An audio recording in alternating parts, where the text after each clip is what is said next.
we go again. Staying on the NBA real quick, JJ Redick did not have some nice things to say about Doc Rivers. What you got to say about that, bro? Listen, listen, bro, listen. JJ Redick has echoed a lot of the things I think I've told you about my problem Right. with Doc Rivers, right? And I don't know if we always talk about that on the pod, but one of the things that I've always been blown away by when it comes to Doc Rivers is this notion that he is like a team fixer, or that you put him as your coach and he'll get you over the hump because they won that one title with the Celtics. And I'm just like, bro, I've never seen there are several one-win coaches out there, right? I mean, one championship winning coaches out there. Frankie V out there for the Suns. He got fired right after winning the championship. And then it took him a little bit to get him another job. Bud Budenholzer, I don't think he's a coach out there. They're like this batch of one win. And for some reason, though, bro, the NBA just has never lost faith in Doc Rivers. And this is my thing. Despite that one championship, he has a history of in the playoffs not making adjustments and collapsing, right? And so I think that the part that's crazy to me is that he had a prime Blake Griffin for 8, 9 years. At the same time, they had Chris Paul. They had a prime DeAndre Jordan. They went and picked up JJ Redick, who made the comments at the time. They had Jamal Crawford at one time. They've had guys who could get it done. And so this notion to me that Doc Rivers, it's like, oh, that's gonna move you to it. I beg to differ. I look at the opposite. I looked at it as soon as they picked up Doc Rivers, you scratched him off the list. And I'm a big Giannis fan and a big Dame fan.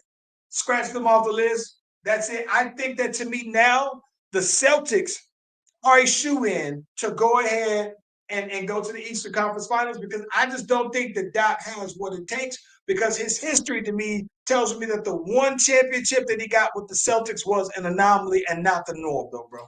You know what? This is the part that gets me though, right? Is because again, we can't have it both ways, bro. Like we sit up here and complain and complain and complain about black coaches not getting the same opportunities that white coaches do.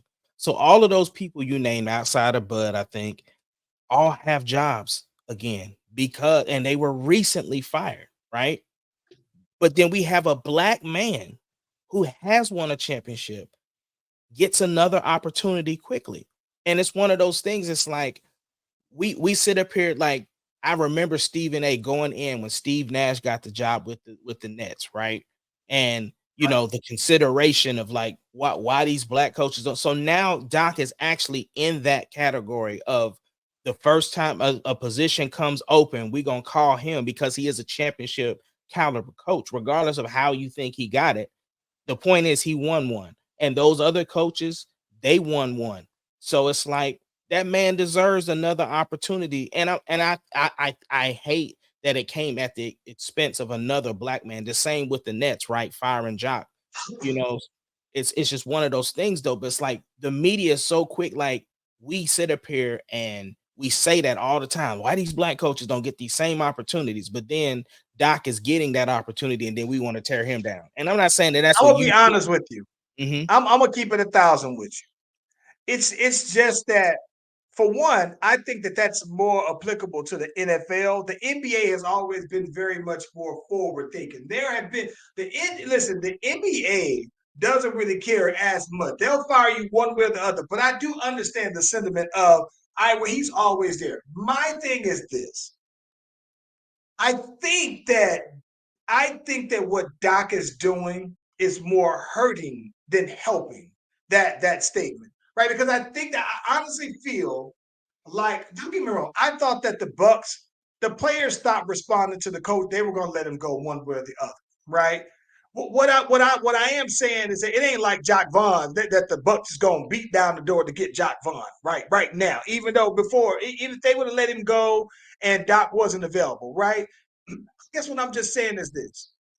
I think that at some point, it's track record, right? So like it's like the thing that used to make me mad. I look like this. I look at Doc Rivers as somebody who won up Mike D'Antoni.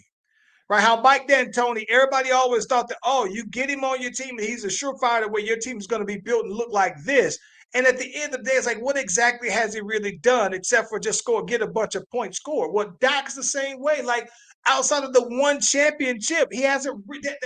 That makes me think enough. So it's like, at some point, though, right? Mike D'Antoni is not a head coach, and it runs the course. And I just don't think that you should in the NBA have a evergreen pathway to a coach. At some point, bro, you gave it your best. You didn't get it done in 20 years. Let's go ahead and move on and get somebody else in here, though, man. It keeps the NBA old at the top level, bro, when you do that. That's all.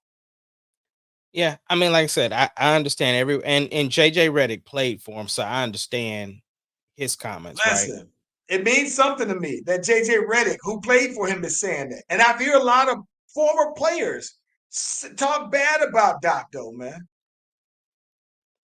Yeah, bro, I do like how Austin Rivers spoke up and tried to say, listen, I'm not going to defend him just because he's my dad. He can defend himself. But I do like all the points that his son gave. And I thought they were dope. And listen, I'm going to be honest with you.